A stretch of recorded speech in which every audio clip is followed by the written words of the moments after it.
আমার আগে নদী বাঁচবে, তারপরে আমি অন্যান্য কথাগুলো বলবো। একটা নদী যদি আমাদের মরে যায়, তার মানে একটা প্রাণ ব্যবস্থা আমাদের চলে যায়।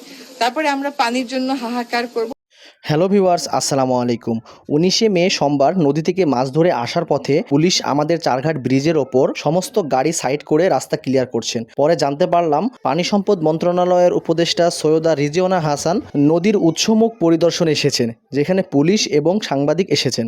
আমাদের রাজশাহী নাটোরের ওপর দিয়ে প্রবহমান বড়াল নদীর প্রাণ ফিরিয়ে আনার চেষ্টা করছেন। বাংলাদেশের অন্যতম প্রধান নদী পদ্মা এবং পদ্মার শাখা নদী বড়াল। 1984 সালে পানি উন্নয়ন বোর্ড চারঘাট বড়াল নদীর উৎসমুখে এই স্লুইস গেটটি নির্মাণ করেন, যেটা বর্ষাকালে স্লুইস গেটটি খুলে দিলে বড়াল নদী কানায় কানায় ভরে যায়। কিন্তু সম্প্রতি এই নদী সংকীর্ণ হয়ে আসছেন, যে কারণে সৈয়দা রিজিওনা হাসান এখানে আসার পরে তিনি বলেন নদী বাঁচাতে যেটা করা লাগে সেটাই করবে। ওনার এই কথা শুনে অসম্ভব ভালো লাগছে।